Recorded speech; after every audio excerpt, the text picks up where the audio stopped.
Hi, my name is Emilia Brandão. I'm a portrait photographer, and in this video I'll talk to you about human emotions for a portrait photo shoot. Shame, low self-esteem, fear of exposure, lack of experience, feeling unphotogenic. These are a few of the difficulties most people bring to a photo shoot. And it's not our job to fix them, but we need to acknowledge those difficulties. So let's try to think as the sitter. If the sitter is 100% present, connects with your idea and with you, trusts you to leave their comfort zone and pose for you, they will be willing to collaborate to build something special and unique. A portrait is an encounter between people, and this encounter can be weird sometimes, but if you manage to establish connection between the photographer and the sitter, you're closer to getting a more authentic portrait, and not only with the photographer's imprint, but also with the person's personality imprinted as well, and therefore a happier client. When you have connection, you can share ideas, you can get to know the person you're photographing, how they feel, what they like, what they don't like, and probably do something very special and authentic together. When there's no connection, I'm sure you'll still be able to photograph that person, but the portrait might only be good for you and not for your sitter.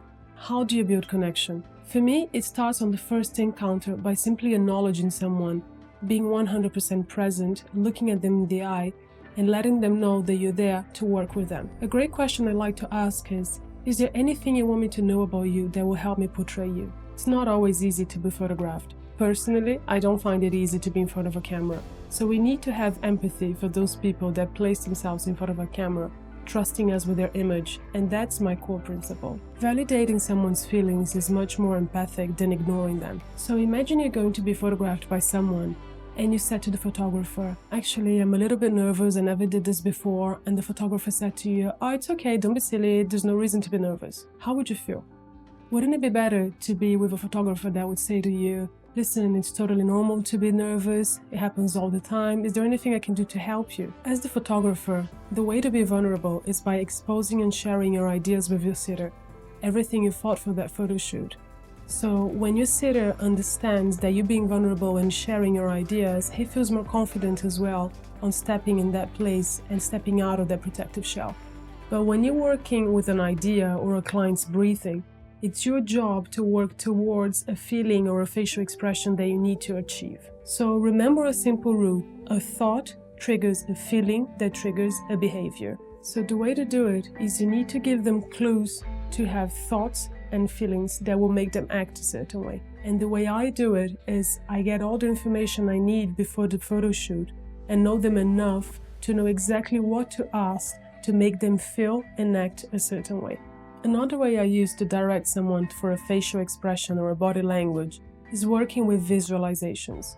So when I have the sitter in front of me and I can see that they're not really getting there, I ask them to close their eyes and picture themselves in a place they wish to be or something that will make them feel how I want them to feel. If it's empowered, happy, it depends. So once they close their eyes and they get to that place, I ask them to open their eyes gently and hold on to that feeling and that thought.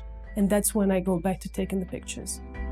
Recognition is also really important, especially as the sitter cannot see themselves and they trust you with their image and they know you're the only one that is seeing how well they look. Therefore, try to keep them entertained and informed on what you're seeing on the camera.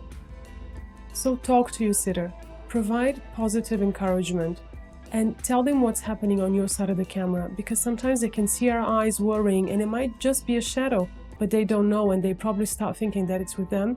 So make sure you communicate with them and stimulate them, and that will make them more comfortable.